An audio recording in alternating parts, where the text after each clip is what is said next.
दिल गया रौनके हयात में, गम गई सारी कायनात। Hello student, good afternoon to all. आप सभी का बहुत बहुत स्वागत। कैसे हैं आप सभी लोग? अच्छे हैं, बढ़िया हैं, बेहतरीन हैं। गुड आफ्टरनून सभी लोग। सर हम क्लास में आ गए। अरे वाह, अरे अरे वाह वाह वाह वाह, बहुत अच्छे बहुत अच्छे, क्लास में आ गए। मैं आई कम इन कर लिया आप लोगों ने? ओके, स्वागत है आप सभी लोगों का। तो चलिए स्टार्ट किया जाए आज के सेशन को। और जैसा कि आप सभी लोग ने कल देखा था, कल के सेशन में कनकेव और कन्वेक्स मिरर के बीच के अंतर को हम लोग ने पढ़ा था। अब आज हम लोग कुछ रिलेटेड पॉइंट्स पढ़ेंगे जो कि मिरर से संबंधित हैं, दर्पण से जुड़े संबंधित हैं, मुख्य बिंदु हैं, उनको हम लोग पढ़ेंगे। और आज हो सकता है आपका चैप्टर खत्म भी हो जाए। ठीक है जी, तो चलिए आ जाइए सभी लोग और स्टार्ट कर रहे हैं आज के इस क्लास को। सर आज बहुत अच्छे लग रहे हो आप।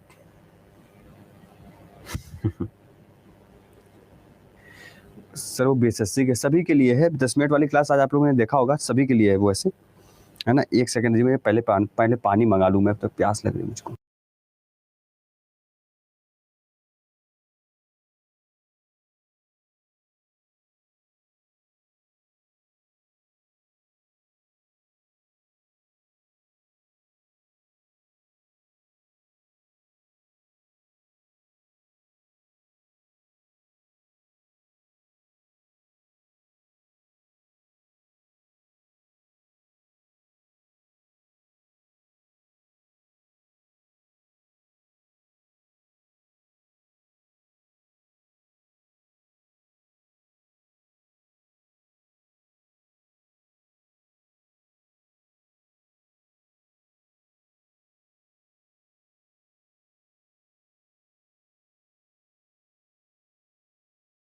एक मिनट रुक जाइए, मैं पानी ले लूँ, थोड़ा सा प्यास लगी मुझे।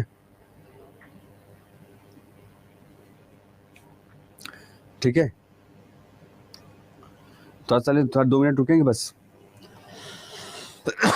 सर सिद्धि मॉक की टाइमिंग फिक्स होगी क्या? बिल्कुल फिक्स है सर, मैं बता देता हूँ, अभी आप लोग ज्वाइन भी कर लीजिएगा। रुक जाए, थोड़ा सा पानी लेके आऊँगा।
तो गए थे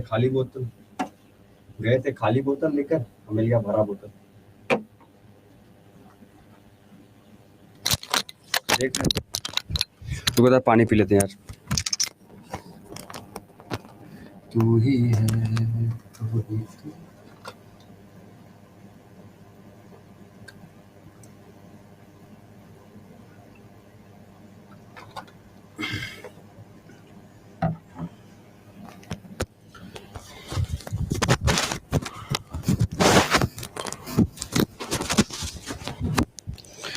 किसने दिया?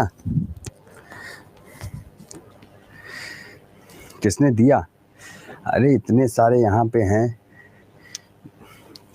जो स्टूडियो देखते हैं। आप तो जानते हैं कि हम अगर हैं तो बाबा के, अगर आपको सफलता पानी है तो बाबा के शरण में रहना पड़ेगा, है ना। वही हुआ। तो भैया बाबा समझ गए भैया, आशीर्वाद बनना जरूरी है उनको। सर एक बार बता दीजिए, क्या बता दे? सिद्धि बैच के बारे में अगर हम लास्ट में बात करें तो कोई दिक्कत है? मैं बता दूंगा कैसे आप परचेस करोगे, किससे कूपन कोड लगाओगे, कैसे मिलेगा। बट अभी पहले पढ़ते हैं, पहले पॉइंट पे आते हैं आप लोग। बहुत काफ़ी समय हो गया, अब थोड़ा सा काफ़ी 2-3 मिनट निकल गया, इसलिए पढ़ लेते हैं थोड़ा, फिर ठीक है, फिर बात करते हैं। आइए हेडिंग डालिए, उसी के आगे हेडिंग लिखिएगा। सिमरन कुमारी जी रुक जाइए, थोड़ा सा पहले पढ़ लेते हैं ना। आइए लिखिए, some points related to mirror. बात समझ रहे? Some points related to mirror यानी दर्पण की बात करें, दर्पण के मुख्य बिंदु, दर्पण के मुख्य बिंदु। क्लियर है? Some points related to mirror, दर्पण के मुख्य बिंदु। क्लियर? ठीक है। आइए बात करते हैं, जब भी हम तो मिरर पे क्या होता है, जब हम मिरर पढ़ते हैं तो वहाँ पे 2-3 चीज़ें हमें जाननी होती है। पहली चीज़ें, एक होता है पोल, जिसे कहते हैं ध्रुव। पोल क्या होता है, ध्रुव क्या होता है? तो जो पोल होता है, जो ध्रुव होता है, क्या होता है पोल, क्या होता है ध्रुव? जो मिरर का मिड पॉइंट होता है, बिल्कुल बीच वाला हिस्सा होता है, उसी को बोलते हैं। दर्पण का जो मध्य बिंदु होता है, बीच वाला पॉइंट होता है, उसी को पोल कहते हैं हम लोग। क्या बोलते हैं? पोल कहते हैं। तो मिड पॉइंट ऑफ मिरर क्या होता है? Mid point of mirror. बात समझ आ रही है? यानी दर्पण का मध्य बिंदु जो होता है, क्या होता है? दर्पण का मध्य बिंदु जो होता है, दर्पण का मध्य बिंदु जो होता है, वही आपका क्या कहलाता है? वही आपका पोल कहलाता है। जैसे ये आपका सपोज डेट कि आपका मिरर है, ठीक है, ये आपका मिरर है, ठीक है, ये मिरर है। इस मिरर के अंदर, इस मिरर में ध्यान से देखिएगा, इस मिरर की बात करें, इस मिरर पर जो ये बीच वाला बिंदु होता है, ये वाला चीज, ये होता है आपका पोल, इसी को कहते हैं ध्रुव। ठीक, क्लियर। उसके बाद लिखिएगा, एक होता है, इसी में पाया जाता है सेंटर ऑफ कर्वेचर। क्या होता है? Centre of curvature. Centre of curvature को हिंदी में क्या कहते हैं? वक्रता केंद्र कहते हैं। क्या कहते हैं? वक्रता केंद्र कहा जाता है, वक्रता केंद्र कहा जाता है। ठीक है, सेंटर ऑफ कर्वेचर, वक्रता केंद्र। वक्रता केंद्र क्या होता है? जब गोल का केंद्र जिससे दर्पण बनाया जाता है, एक ऐसा केंद्र, एक ऐसा सेंटर जहां से दर्पण बनाया जा रहा है, जहां से आपका मिरर बन रहा होता है, समझ रहे हैं? जहां से मिरर बन रहा होता है उसे कहते हैं सेंटर ऑफ कर्वेचर। ठीक है, तो क्या लिखेंगे कि सेंटर ऑफ, अभी बनाएंगे आप पूरा चीज समझ जाएंगे, अभी हम बनाएंगे ना तो आप समझ जाएंगे। ठीक है, centres of sphere, centres of sphere by which mirror is made. ठीक, यानी आप क्या बोलेंगे कि गोले का केंद्र जिससे दर्पण बनाया जाता है, गोले का केंद्र जिससे दर्पण बनाया जाता है, जिससे दर्पण बनाया जाता है। ठीक है, क्लियर? ठीक, अच्छा, वही एक होता है जिसे कहते हैं रेडियस ऑफ कर्वेचर। एक होता है जिसे कहते हैं रेडियस ऑफ कर्वेचर। क्या बोलते हैं? वक्रता त्रिज्या। हिंदी में क्या बोलते हैं? वक्रता त्रिज्या, वक्रता त्रिज्या। अभी पहले लिखिए, सारा कुछ बनाऊंगा आपके सामने। वक्रता त्रिज्या, ठीक है, वक्रता त्रिज्या। डिस्टेंस बिटवीन P यानी पोल एंड C यानी सेंटर ऑफ कर्वेचर, समझ रहे हैं? Distance between P and C, समझ गए बात को? Distance between P and C, distance between P and C यानी कि ध्रुव और C का मतलब क्या हो गया? वक्रता केंद्र के बीच की दूरी होती है त्रिज्या, वक्रता केंद्र के बीच की दूरी, वक्रता केंद्र के बीच की दूरी। क्लियर? समझ में आई बात? समझ में आई बात? अब आइए, अब इसी चीज को लिख लीजिए, फिर हम इसको स्ट्रक्चर के थ्रू समझेंगे कि मैं क्या बताया हूं। इसको पहले लिख लीजिए। वीडियो रुक रहा है, वीडियो नहीं रुक रहा है, एक बार रिफ्रेश कर लीजिए, ठीक है। इसको पहले आप लिख लीजिए सारा, यही 3 चीज आप भी जानते होंगे और यही 3 चीज आपको पढ़ना भी है। कैसे बनता है, क्या बनता है, सब बताऊंगा, पहले इसको लिखिए।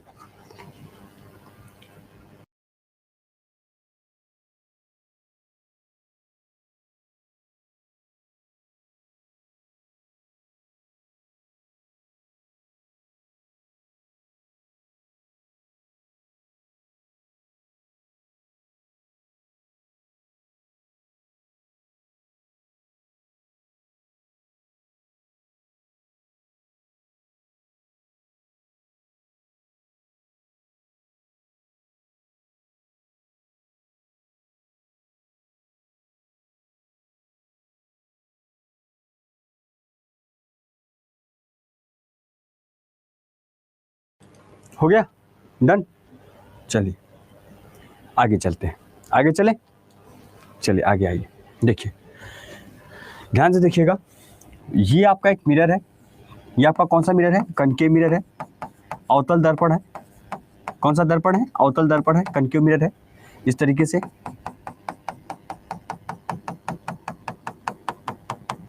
ठीक है, अवतल दर्पण।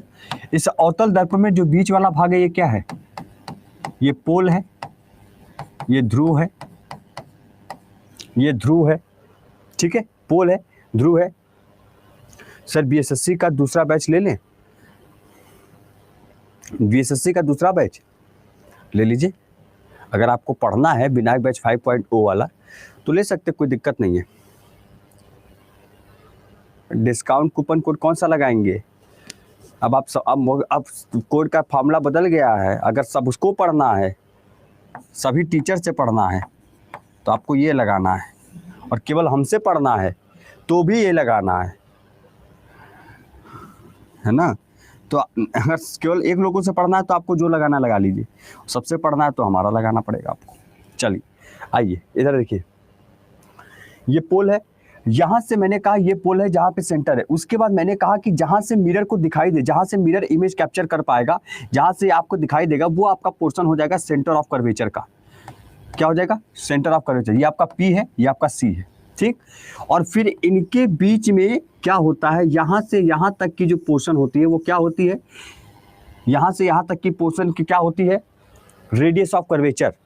Distance between P and C, यही ना कहा है मैंने, डिस्टेंस बिटवीन पी और सी, यानी पी और सी के बीच की दूरी को क्या बोल रहे हैं हम लोग, क्या बोल रहे हैं हम लोग, बोल रहे हैं उसको क्या, हम लोग बोल रहे हैं पी और सी के बीच की दूरी को बोलते हैं रेडियस ऑफ कर्वेचर, यानी कि आपका त्रिज्या होता है, यही ना होता है, ठीक है। और वही अगर आपसे कोई पूछेगा कि यहाँ पर इनके बीच में एक लेंथ होता है जिसे कहते हैं फोकल लेंथ, इनके बीच में एक फोकल लेंथ होता है। फोकल लेंथ का मतलब जब प्रतिबिंब बहुत नजदीक हो जाए, फोकस बिल्कुल बीचों बीच बनना शुरू हो जाए, इमेज जो प्रतिबिंब जो इमेज बने वो बिल्कुल बीचों बीच बनना शुरू हो जाए, उस पॉइंट को कहते हैं फोकल लेंथ, यानी जिसको एफ से दर्शाया जाता है, समझ रहे हैं, जिसको एफ से दर्शाया जाता है। तो यहां पर क्या लिखेंगे, एफ, यानी फोकल लेंथ, फोकल लंबाई। लिखिए, लिखिए फोकल लंबाई, उसको बनाइए, पहले कॉपी में बना लीजिए फिर नीचे लिखिए, इसको पहले कॉपी में बना लीजिए और फिर उसके बाद लिखिए फोकल लंबाई। क्या होता है फोकल लंबाई, फोकल लंबाई होता है जो आपका डिस्टेंस होता है, जो दूरी होती है वो किसके किसके बीच, बिटवीन पी और एफ, पी और एफ के बीच की जो दूरी होती है, ठीक है। क्योंकि अब इमेज यहां बनेगा तो बहुत दूर है, नजदीक बन रहा है, सेंटर में बन रहा है, दैट इज नजदीक बन रहा है, बिल्कुल पास में बन रहा है, वो आपका फोकल लेंथ कहलाता है। तो डिस्टेंस बिटवीन पी और एफ, तो उसके बीच की जो दूरी होती है, distance between P and F, ठीक है, पी और एफ के बीच की दूरी, एफ के बीच की दूरी, ठीक है, पी और एफ के बीच की दूरी। लिखिए जल्दी से, ठीक है, क्लियर,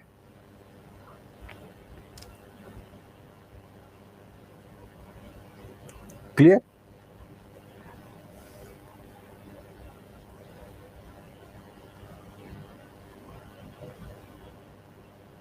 क्लियर, ठीक है।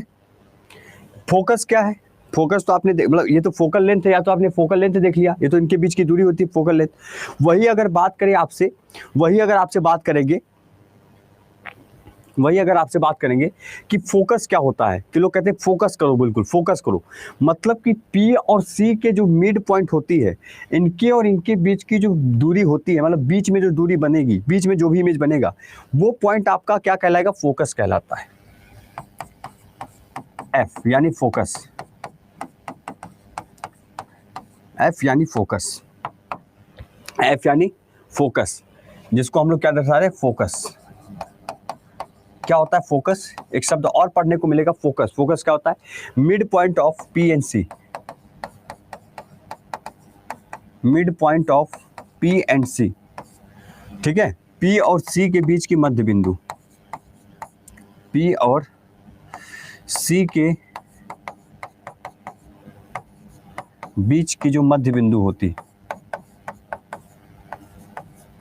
का जो मिड पॉइंट होता है, ठीक है, ठीक है। मिरर का मिड पॉइंट आप देख ही रहे थे पोल था से, इनका इनके बीच का जो मिड पॉइंट होता है वो आपका क्या कहलाता है, फोकस कहलाता है। लिखिए,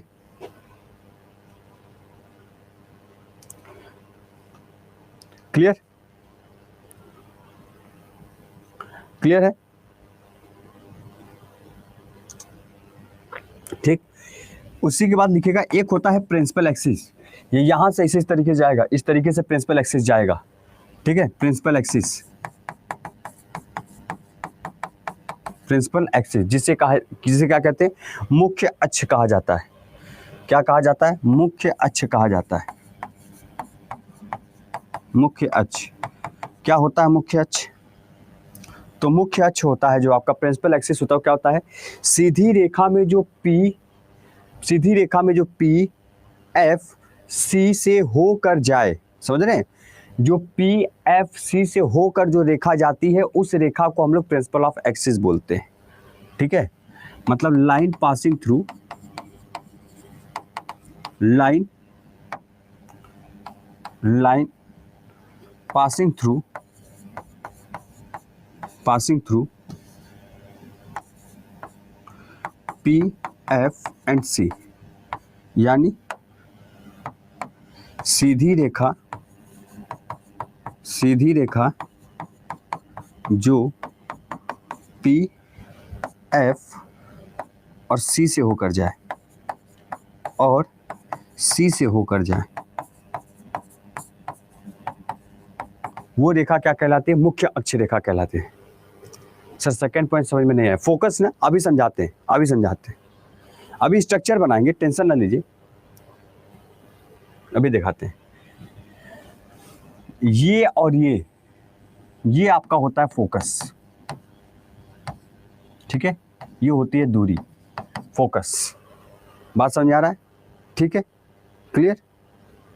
यहां से लेके यहां तक क्या होता है, ये आपका होता है आर, क्या होता है, आर यानी रेडियस ऑफ कर्वेचर, ये होता है रेडियस ऑफ कर्वेचर, ठीक है। और वहीं पर एक फॉर्मूला निकल कर आता है, F equal to R upon 2, यहीं पर एक फॉर्मूला निकल कर आता है कि फोकल लेंथ अगर आपको निकालना है, तो फोकल लेंथ का एक फॉर्मूला होता है इक्वल टू रेडियस अपॉन 2, त्रिज्या बटे 2। जब भी आपको रेडियस फोकल लेंथ निकालना होगा कि यहाँ से यहाँ के बीच का फोकल लेंथ क्या है, तो आप क्या करेंगे, रेडियस अपॉन में 2 कर देंगे, क्योंकि यहाँ पर सेंटर ऑफ कर्वेचर और फोकस दोनों है, इस वजह से यहाँ पर हमें उसका फोकल लेंथ पता चल जाएगा, ठीक है, क्लियर। तो सेकंड में क्या लिखा है, focus mid point between P and C, P और सी का मिड पॉइंट, बीच वाला भाग कौन सा है, एफ है, यही है फोकस, और यहाँ से यहाँ वाला ही फोकस कहलाएगा।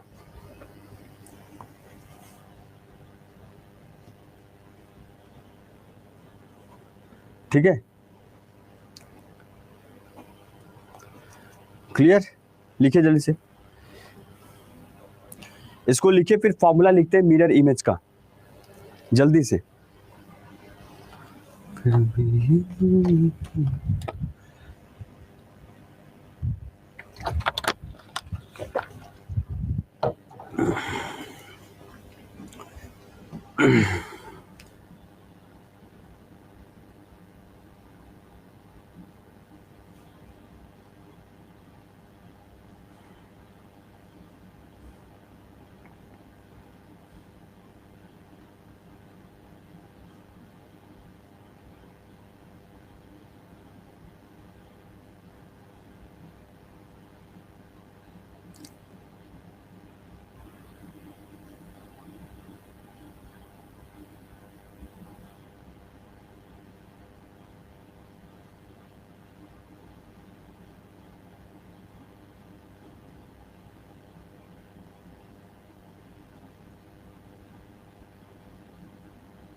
हो गया, ठीक है, क्लियर। देखिए अब यहां पे लिखिएगा मिरर फॉर्मूला, यहां पर लिखिएगा मिरर फॉर्मूला, क्या लिखेंगे, मिरर फार्मूला, क्या लिखेंगे, मिरर फार्मूला, ठीक है, यानी जिसे कहते हैं दर्पण सूत्र, ठीक। फॉर्मूला लिखिए 1/v plus 1/u equal to 1/f, ठीक, लिख लिया। अब यहां पर लिखेंगे v क्या होता है, u क्या होता है और f क्या होता है। v का मतलब होता है इमेज की डिस्टेंस, इमेज डिस्टेंस, जो इमेज बनेगा, जो प्रतिबिंब बनेगी उसकी दूरी, क्या होगा, प्रतिबिंब की दूरी, क्या होगा, प्रतिबिंब की दूरी, बात समझ में आया, इमेज डिस्टेंस, इमेज डिस्टेंस, ठीक है, इमेज की जो दूरी होगी, क्लियर, मतलब जो प्रतिबिंब बनेगी उसकी दूरी। u का मतलब वस्तु की जो दूरी होगी शीशे से, है ना, उस दर्पण से जितनी दूरी होगी इस वस्तु की, ऑब्जेक्ट डिस्टेंस, यानी वस्तु की दूरी, ठीक है, उस दर्पण से, उस शीशे से जो वस्तु की दूरी होगी। और f का मतलब फोकल लेंथ, फोकस दूरी, जो अभी मैंने बताया p और f के बीच की बात है, फोकल लेंथ, फोकस की दूरी, फोकल लंबाई की दूरी, ठीक है, फोकल लंबाई, जो फोकल, जो आपका फोकस लेंथ होगा, जो फोकस की दूरी होगी वो, ठीक। अब फोकल लेंथ अगर ना दिया हो तो क्या करेंगे, ये तो पहला फॉर्मूला था, दूसरा फॉर्मूला क्या लिखेंगे, फोकस लेंथ निकालने के लिए, फोकस दूरी निकालने के लिए हमें क्या करना होगा, उसकी रेडियस ऑफ कर्वेचर से, उसकी त्रिज्या से, रेडियस ऑफ कर्वेचर अपॉन में 2, यानी r/2, ठीक है, यानी उसकी रेडियस, जो रेडियस है, जो त्रिज्या है, उस त्रिज्या बटे 2 भाग, इससे हम क्या करेंगे, फोकल लेंथ निकाल लेंगे, ठीक है, ठीक है, क्लियर। इसको लिखिए पहले, फिर हम बताते हैं, अभी सब कुछ बताएंगे, पहले आप लिखिए इसको,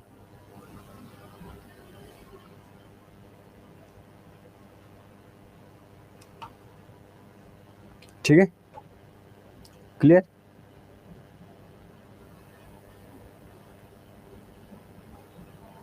ठीक है, लिख लिए। u का मतलब होता है वस्तु की दूरी, जो ऑब्जेक्ट की डिस्टेंस होती है। अब हो सकता है ऑब्जेक्ट शीशे के आगे भी खड़ा हो सकता है, ऑब्जेक्ट शीशे के नीचे भी, ऑब्जेक्ट पीछे भी खड़ा हो, तो u का मान हमेशा निगेटिव ही होता है।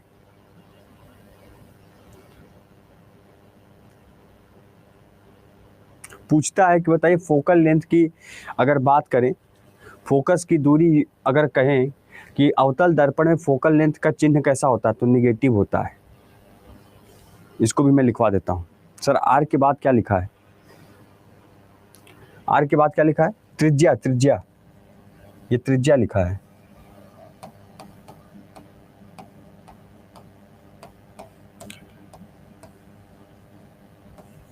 अभी मैं दिखा दूंगा आपको, सब कुछ समझ में आ जाएगा।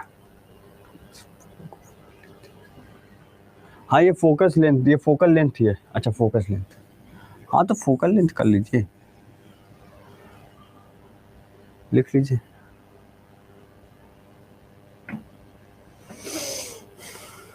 ठीक है, क्लियर हो गया। चलिए उसके बाद आगे लिखिए, आगे क्या लिखेंगे, ठीक है। अब लिखिए साइन कन्वेंशन, जैसे पेपर में साइन कन्वेंशन पूछता, मैंने कहा था ना एग्जाम ओरिएंटेड फैक्ट्स जो पूछेगा, साइन कन्वेंशन पूछेगा। अभी हम बताएंगे कि जब, अभी हम आपको ना ये बताएंगे कि जब कभी किसी वस्तु को अगर इनके इनके बीच के रखा जाता है तो इमेज कहाँ बनता है, यहाँ पर अगर वस्तु को रखा जाएगा तो इमेज कहाँ बनेगा, वो मैं बताऊंगा। पर अभी पहले इधर आइएगा, पहले हम लोग जो मेन फैक्ट है उसको जान लेते हैं ताकि चीज़ें समझ और आ जाएंगी। अभी थोड़ा सा आपको थोड़ा कम आ तो रहा है समझ में, हल्का कम आ रहा है वो मैं समझ रहा हूँ, पर आप अभी इसमें लिख लो पहले, फिर मैं पूरा क्लियर कर दूंगा। 5 मिनट लगेगा, बस सब खत्म हो जाएगा। चिन्ह लिखिए, ठीक है, लिखिए। U is always negative.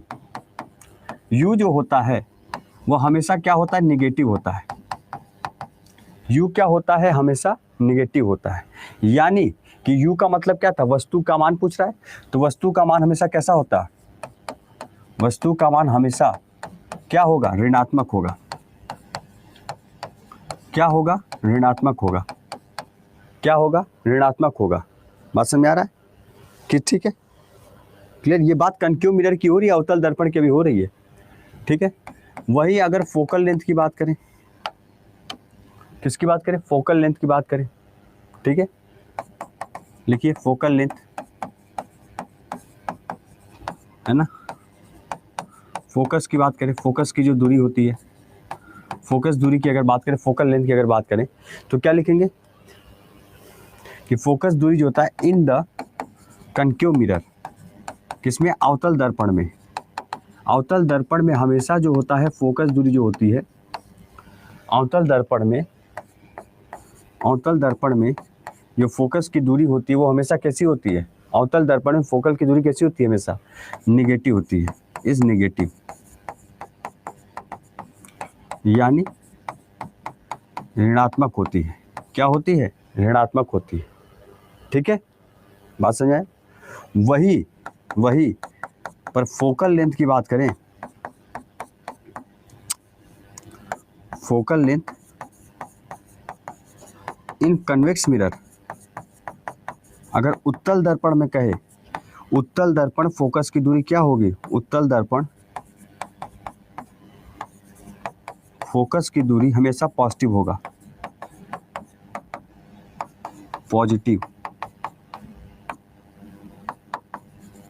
मतलब धनात्मक। क्या होगा, धनात्मक होगा, ठीक है, लिखिए, क्लियर। उत्तल दर्पण में फोकस की दूरी पॉजिटिव होती है, अवतल दर्पण में कनकेव मिरर में उसकी दूरी हमेशा नेगेटिव मानी जाती है। वही उसके वस्तु की जो मान होता है वो ऋणात्मक ही होगा, वो ऋणात्मक होगा, हमेशा ऑलवेज नेगेटिव होता है। इसमें कोई मिरर का कोई मतलब नहीं है, पर यहाँ पर मिरर का है, ठीक है, क्लियर जी। बीएड एंट्रेंस का प्रिपरेशन होता है झारखंड पे जी, ठीक है, क्लियर। उसके बाद भी क्या है, इमेज है। क्या है, भी क्या है, इमेज है। भी क्या है भाई, इमेज है ना, इमेज है, प्रतिबिंब है। भी क्या है, इमेज है, आपका प्रतिबिंब है, इमेज है, प्रतिबिंब है। अब जो प्रतिबिंब बनेगा, जो कनकेव यानी कि अवतल दर्पण में जो प्रतिबिंब बनता है वो कैसा होता है, और जो कन्वेक्स में बनता है वो कैसा होता है, बताइए।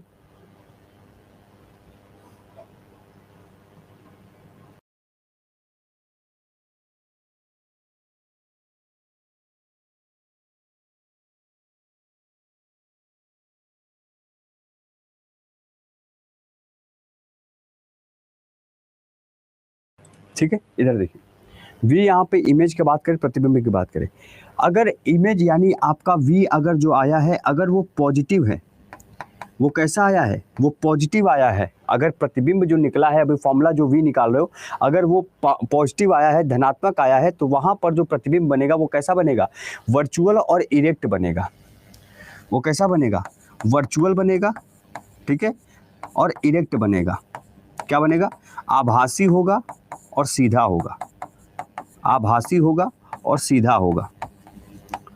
पर वही अगर यहाँ पर इमेज भी जो आया है, जो इमेज आया है, जो प्रतिबिंब आया है, वो अगर निगेटिव बन रहा है, वो अगर निगेटिव आया है तो कैसा बनेगा, रियल बनेगा और इन्वर्टेड बनेगा, ठीक है, रियल बनेगा और इन्वर्टेड बनेगा।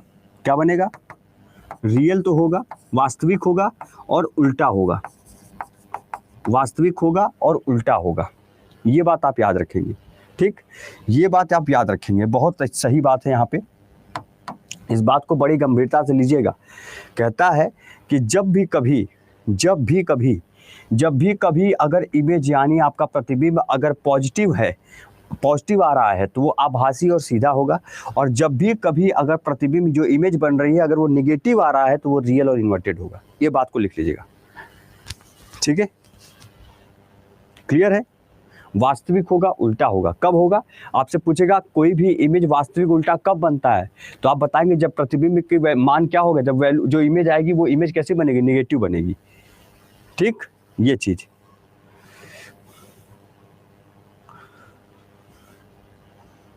लिखिए। जी सर, पेपर में आता है ये चीज, बहुत ऐसी चीजें छोटे छोटे पूछ लेता है कि बताइए फोकल लेंथ कनकेव मिरर में कैसा होता है? भाई निगेटिव होता है। फोकल लेंथ कन्वेक्स मिरर में उत्तल दर्पण में कैसा होता है? पॉजिटिव होता है। हमेशा यू हमेशा क्या, वस्तु का मान हमेशा कैसा होता है? ऋणात्मक होता है। इसको लिखिए, फिर धीरे धीरे सब आ जाएगा। सर साउंड सनसना रहा है, साउंड सनसना रहा है, तुम कहाँ काँप रहे हो भैया? बोल हम रहे काँपिए थे। चलिए अभी ठीक है, अभी ठीक है, चलिए ठीक है। सर नीचे एक बार रिपीट कर दें। नीचे लिखा है कि जो इमेज है, प्रतिबिंब है, अगर वो निगेटिव होता है तो वहां पर जो इमेज बनेगी वो रियल होगी, वास्तविक होगी और इन्वर्टेड यानी उल्टी होगी। वास्तविक तो होगी पर उल्टी होगी, जैसे आप हो, वास्तविक तो हो पर उल्टा चीजें आपको दिखाई दे रहा है। वहां हाथ ये उठा रहे हो, हाथ ये बन रहा है, इस तरीके से। अभी लिखवा देंगे, अभी इसको लिखिए पहले, धीरे धीरे आएगा। इसको लिख लीजिए, डन करिए, फिर हम लोग आगे चलते हैं। इसको डन करिए, फिर हम लोग आगे चलते हैं। अभी आपको पूरा हम लिखवा देंगे जो बात बोल रहे हैं सब। डन। प्रियंका कुमारी जी मैं समझ रहा हूँ, थोड़ा सा आप रुक जाओ, थोड़ा सा मैं रुक जाओ, मैं कह रहा हूँ ना थोड़ा सा रुको। अब मैं जब इमेज बनाऊंगा ना तब आपको पूरी क्लियर हो जाएगी चीजें। चलिए लिखिए, लिखिए कनकेव मिरर, उसके बाद लिखिए convex mirror. Concave mirror, convex mirror, ठीक है। कनकेव मिरर की बात करेंगे। कनकेव मिरर जिसे कहते हैं अवतल दर्पण। क्या बोलते हैं? अवतल दर्पण। क्या बोलेंगे? अवतल दर्पण बोलेंगे, ठीक। अवतल दर्पण हमेशा याद रखिएगा कि जो इमेज होता है वो कैसा होता है, वो कैसा बनता है? रियल बनता है और साथ में इन्वर्टेड बनता है, वास्तविक और उल्टा, ठीक। क्या होगा? वास्तविक और उल्टा। समझ रहे बात को? हमेशा क्लियर, हमेशा वास्तविक और उल्टा भी बनता है, ठीक है। वही अगर कन्वेक्स मिरर की बात करें, कन्वेक्स मिरर की बात करें तो क्या लिखेंगे? हमेशा, हमेशा वर्चुअल और इरेक्ट, सॉरी वर्चुअल इरेक्ट करें, हमेशा याद रखिएगा, हमेशा इसमें क्या बनेगा? रियल और इन्वर्टेड, रियल और इन्वर्टेड, ठीक। यानी वास्तविक, अभी हम बता रहे हैं, लिखिए इसको जल्दी से, फिर बता रहे हैं। वास्तविक और उल्टा। क्यों? और ये कब बनेगा? ये कब बनेगा? जब भी आपका क्या होगा? निगेटिव होगा, यानी प्रतिबिंब क्या होगा? ऋणात्मक होगा। इमेज क्या होगा? निगेटिव होगा। होगा? समझ में आई बात? इमेज निगेटिव होगा तब, ठीक है। बात समझ में आया? इसमें आपका रियल इन्वर्टेड भी बनेगा, वर्चुअल भी बनेगा और इरेक्ट भी बनेगा। इसमें आपका सीधा और आभासी भी बनेगा। लिखिए, ठीक है, ठीक है, क्लियर। इसमें रियल, इन्वर्टेड, वर्चुअल, इरेक्ट दोनों बनता है। इस दर्पण में केवल और केवल रियल और इन्वर्टेड बनता है। इसमें केवल वास्तविक और उल्टा बनता है। ये भी तब बनता है क्योंकि इसमें हमेशा ही भी निगेटिव बनता है, ठीक। क्लियर है? बात समझ में आया? अच्छा, उसके साथ साथ यहाँ पर अगर बात करें साइज की, अगर बात करें साइज की, किसकी बात करें? साइज, यानी इसके आकार की बात करें तो अगर आप कनकेव मिरर के सामने खड़े होते हो तो यहाँ पर जो उसका आकार होगा, वो बिंदु आकार जो होगा, जो उसका पॉइंट साइज होगा, वो हम छोटा भी होगा और बड़ा भी होगा, स्मॉलर और लार्जर। जो उसका पॉइंट साइज होगा, जो उसका बिंदु आकार होगा, बिंदु आकार जो होगा वह छोटा भी होगा, स्मॉलर यानी छोटा भी होगा, और क्या होगा, बड़ा भी होगा। क्या होगा, बड़ा भी होगा यानी लार्जर। ठीक है, क्लियर। बट वही अगर हम इसकी बात करें तो इसमें हमेशा जो आकार होता है हमेशा ऑब्जेक्ट से छोटा बनता है। ऑब्जेक्ट अगर इतना बड़ा है तो वो इमेज में, शीशे में, दर्पण में, इस दर्पण में नीचे और छोटा दिखाई देने लगता है। ठीक है, ये चीज है। इसमें क्या होता है, इसमें लिखेंगे कि लिखिए साइज ऑफ इमेज, जो इमेज है उसका जो आकार होगा, इमेज होगा जो आकार होगा उसका क्या होगा, हमेशा ऑब्जेक्ट से छोटा, हमेशा वस्तु से छोटा, हमेशा वस्तु यानी ऑब्जेक्ट से छोटा। ठीक है, ये लिखिए। V का मतलब यहाँ पर क्या है, V का मतलब यहाँ पर मैंने बताया है, यहाँ पर देखिए इमेज, यहाँ पर देखिए मैंने लिखा हुआ है, V का मतलब होता है प्रतिबिंब, इमेज, इमेज की डिस्टेंस, प्रतिबिंब की जो दूरी होती है, प्रतिबिंब की दूरी हमेशा नेगेटिव रहती है इसमें।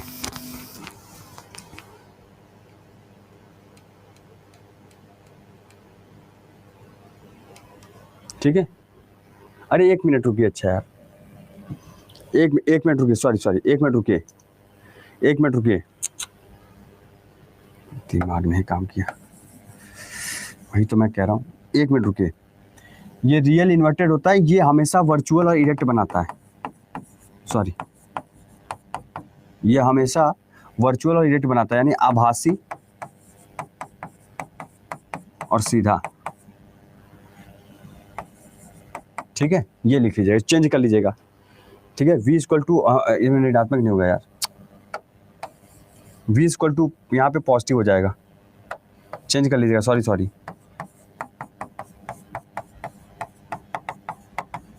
हमेशा धनात्मक होगा, यहाँ पे जो प्रतिबिंब बनेगा हमेशा धनात्मक होगा, चेंज कर लीजिएगा।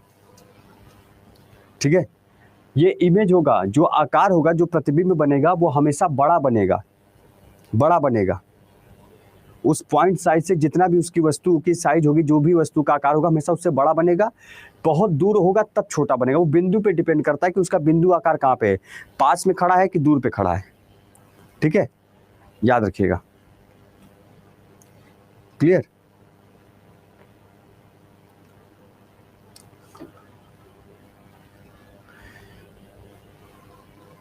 लिखिए जल्दी से।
ठीक है, क्लियर।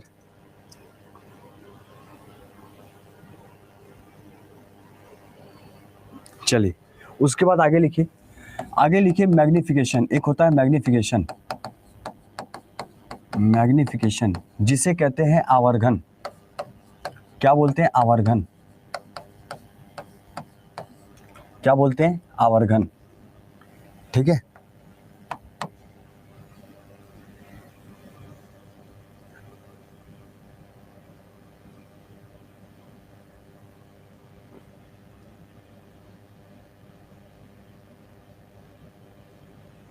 आवर्धन, ठीक है।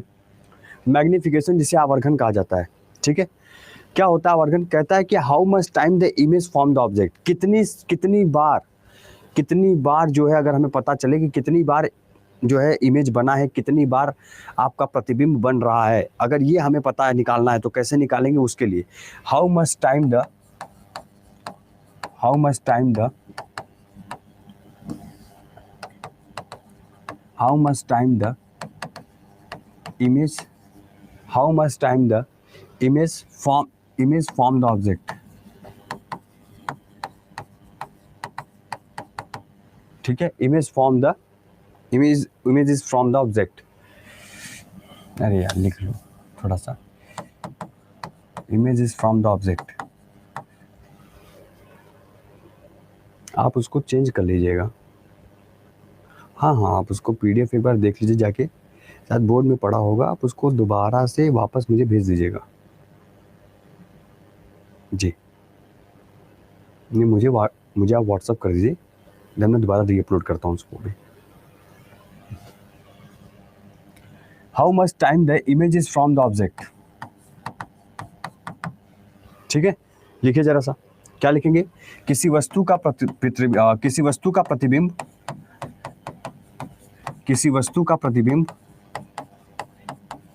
किसी भी वस्तु का प्रतिबिंब यानी कि इमेज की बात कर रहे हैं, वस्तु से कितना बड़ा दिखता है,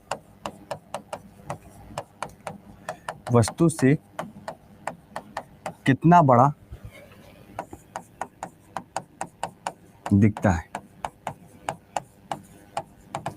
ये आपको फाइंड करना, तो उसे कहते हैं मैग्निफिकेशन। तो इसके कैसे निकालेंगे अगर मैं आपसे कहूँ तो इसके लिए आपके पास एक फॉर्मूला होना चाहिए। क्या फॉर्मूला है? क्या लिखेंगे? m is equal to h1, m is equal to h1 ये क्या है? h1, ये h1 नहीं है, ये hi है। क्या है? hi है, और hi अपन ho, यानी हाइट ऑफ इमेज, प्रतिबिंब की जो ऊंचाई बन रही है, यानी इमेज की जो हाइट है, ऊंचाई है, हाइट ऑफ ऑब्जेक्ट, क्या होगा? हाइट ऑफ ऑब्जेक्ट, ठीक है। प्रतिबिंब की ऊंचाई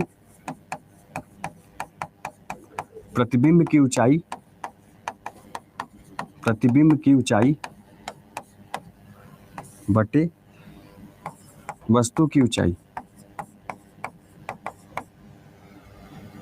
क्या होता है? वस्तु की ऊंचाई, ठीक है। क्लियर? वही अगर बात करें यहां पर m की, जैसे आप ये समझो कि आपने देखा कि m equal to height of image upon height of object. ये तो हमने मैग्निफिकेशन, हमने दर्पण की बात की, ये तो हम दर्पण की बात कर रहे हैं। दर्पण में आपको अगर कभी निकालना पड़े कि बताइए किसी वस्तु का प्रतिबिंब वस्तु से कितना बड़ा दिखता है, तो कैसे निकालिएगा? उसकी ऊंचाई से निकालेगा, उसकी हाइट से निकालेगा, ठीक है। तो वहां पर आपका क्या होगा? प्रतिबिंब की ऊंचाई और वस्तु की ऊंचाई, ठीक है। क्लियर? वहीं पे दूसरा भी एक फॉर्मूला होता है जिसे कहते हैं m equal to minus v upon u, ठीक है। v क्या कहता है? प्रतिबिंब की दूरी। v क्या होता है? प्रतिबिंब की दूरी। क्या होता है? प्रतिबिंब की दूरी, ठीक है। प्रतिबिंब की दूरी, और जिसे हम कहते हैं इमेज डिस्टेंस,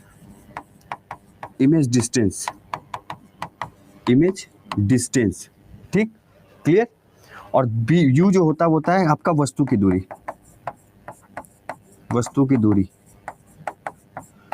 ठीक है। वस्तु की दूरी, ठीक है। क्या बोलेंगे? Object distance. क्लियर? लिखिए जल्दी से, समझ में आई बात?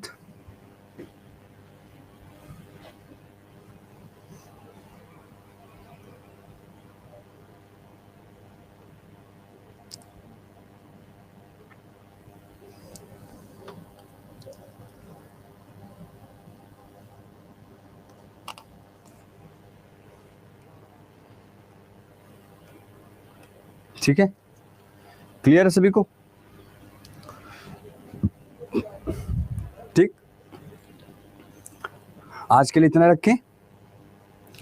अब देखिए मेरे कहने का मतलब ये है कि सपोज कोई एक ऑब्जेक्ट है, सॉरी सपोज एक आप पे ये दर्पण है, कनकेव मिरर है, ठीक है, कनकेव मिरर है। हम आपको 2 चार्ट यहाँ पे पीडीएफ में कल अपलोड करके देंगे कि जब किसी वस्तु को किसी के बीच में रखी जाती है तो कहाँ पे इमेज बनता है, ये आपको चार्ट में पता चल जाएगा। और यहाँ पर आप देखिए कि यहाँ पर आपका पोल है, यहाँ पर आपका फोकस है, यहाँ पर आपका सेंटर ऑफ कर्वेचर है। मान लीजिए किसी वस्तु को हमने यहाँ पर रखा, कोई ऑब्जेक्ट है यहाँ पे। अब इस ऑब्जेक्ट ने इधर देखा, ये ऑब्जेक्ट यहाँ पे खड़ा है, अगर इस कोई ऑब्जेक्ट को मैंने यहाँ पे रखा, अगर शीशे से इतनी दूर पे रखा, तो इमेज कहाँ बनेगा, इमेज यहाँ बनेगा। तो इमेज कहाँ बन रहा है, यहाँ पर बन रहा है, फोकस से बन रहा है। तो यही जो फोकस से बन रहा है ये क्या है, यही इसका इमेज है, प्रतिबिंब है। समझ गए? इस तरीके से चीज़ों को पढ़ना है कि जब किसी वस्तु को सेंटर के पीछे रखा जाता है, सेंटर ऑफ कर्वेचर के पीछे रखा जाता है, तो उसका प्रतिबिंब इमेज कहाँ बनता है, बिल्कुल फोकस पे बनता है। समझ गए? या हो सकता है कि जब इमेज यहाँ पर यहाँ बन जाए, जब हम इस वस्तु को यहाँ रखेंगे, अगर यहाँ रखे हैं तो वस्तु का इमेज कहाँ बनेगा, यहाँ बनेगा। ठीक है, इस तरीके से हमें कल आपको एक चार्ट दिखा दूंगा, उस चार्ट पे आपको सारा चीज क्लियर हो गया। ठीक है, समझ आई बात? बुक ऑर्डर किया है, Y838 डिस्काउंट कूपन कोड, कौन सा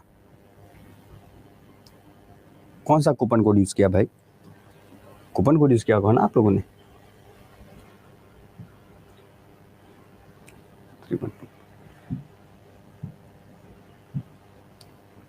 डिस्काउंट कूपन कोड यूज करेंगे Y838।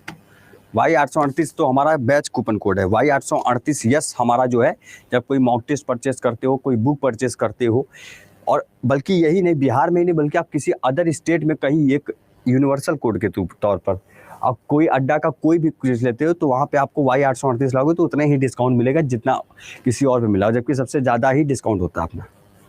ठीक है, हाँ अभी आप मॉक टेस्ट ले सकते हैं। देखिए वहाँ पे कूपन कोड बच्चा सुजीत कुमार लिख रहा है अपना, बिल्कुल आप ले सकते हैं सर। जिम्मेदारी होती है ना, आप पढ़ हमसे रहे हो, कूपन कोड आप लगा देते हो किसी और का, फिर कहते हो सर मेरे साथ ये दुर्घटना हो गई। और उसमें दीपांक सर क्या करेंगे? दीपांक सर कुछ नहीं करेंगे। दीपांक सर को जो लगाता है उनको पता चलता है कि ठीक है आज बच्चे ने किया है, मुझे पता चल जाता है, उसका डिटेल्स तक आ जाती है चीज़ें। क्या करें? आइए आपको पीडीएफ दे दे, यही था पीडीएफ भाई 13122।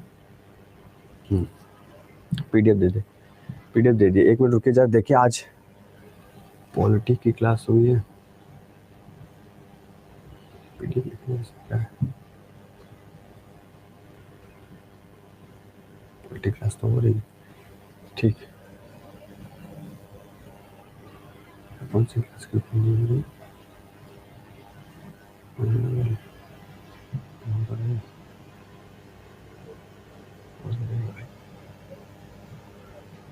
ठीक है, चलिए। और रेटिंग देना मत भूलेगा सभी लोग, रेटिंग आप सभी लोग दे दीजिएगा जी। जी सर, हमको तो हिस्ट्री राजा सर का मॉक टेस्ट ले लीजिए, बुक अगर आपको इच्छा हो तो ले लीजिए, वैसे मॉक टेस्ट ले लीजिए, क्वेश्चंस आपके पास होने चाहिए, बुक में भी क्वेश्चन है पीछे। हाँ आपको देखो सिद्धि बैच अगर लेना है ना, तो आप जैसे गूगल पे अड्डा 24/7 डालते हो ना, यहाँ पर ये अड्डा 24/7 ऐसे आप डाल दीजिए, यहाँ पर आ जाइए। ठीक है, स्टेट एग्जाम पे आइए, बिहार में आइए, और बिहार में आने के बाद जैसे आप कहीं मान लीजिए BSSC इंटर लेवल पे आए तो आप नीचे जाएंगे तो ये बैच आपको दिख रहा है, ये है सिद्धि बैच। ठीक है, आप यहाँ पर जाके ले सकते हैं, वहाँ पर आप कूपन कोड Y838 लगा के Y838। ठीक जी, कुछ पूछना है किसी को, कुछ जानना है जल्दी से बताइए। और शाम को मेरी देखो 10 मिनट का क्लास मेरा ला चुका हूँ मैं, साइंस वाला 10 मिनट सेशन वाला शो Bihar.24/7 यूट्यूब चैनल पर, जहाँ पर 10 मिनट वाला सेशन चल रहा है मेरा। ठीक है, बाकी शाम को 6 बजे भी क्लास होती है, वो भी आप लोग ले लेंगे, शाम को 6 बजे भी क्लास होती है। बिहार एसएससी की, बिहार अड्डा 24/7 आना मत भूलना। मतलब 50 वाला को टॉप 50 क्वेश्चन का सीरीज कल से लॉन्च किया हूँ और आप सभी लोग उसमें आएंगे, ठीक है? चाहिए ना? हाँ, अगर आज आप ऑर्डर करोगे तो आपको जो मॉक टेस्ट है वो आपको लगभग 8 से 9 दिन में पहुंच जाएगा। 8 क्या 7 दिन, हाँ 1 हफ्ते बाद पहुंच जाएगा। मैं देख के बता दूंगा कि आपने करोगे तो मुझे पता चल जाएगा, तो मैं बता दूंगा आपको जी, ठीक है? ठीक, चलिए, बहुत अच्छा क्लास था, थैंक यू सो मच। है सर 10 मिनट वाला क्लास सुबह 10:30 बजे होता है, 10 मिनट वाला क्लास सुबह 10:30 बजे, ठीक है? बुक तो लग जाएगा 10 दिन आपको, अगर आप बुक मंगाते हैं मेरे कूपन कोड से या किसी के भी मंगाओगे, पर स्पेशली वाई 838 स्पेशल में शायद ऑफर भी चल रहा है मेरे वाले पे, तो आप मंगाते हो तो मिल जाएगा। 10 दिन लगेगा सर, 10 दिन काफ़ी दूर है ना, एरिया डिपेंड करता है। मैं गुड़गांव से भिजवाऊँगा बुक तो काफ़ी टाइम लग जाएगा, ठीक है? चलिए, थैंक यू सो मच, अपना ध्यान रखिए। मुलाकात अब हमारी आपकी शाम को 6 बजे होने वाली है, तो ज़रूर जुड़ेंगे, मुलाकात वहीं होगी। तब तक के लिए शुक्रिया, धन्यवाद, टेक केयर, बाय बाय, सभी को राम राम, जय हिंद।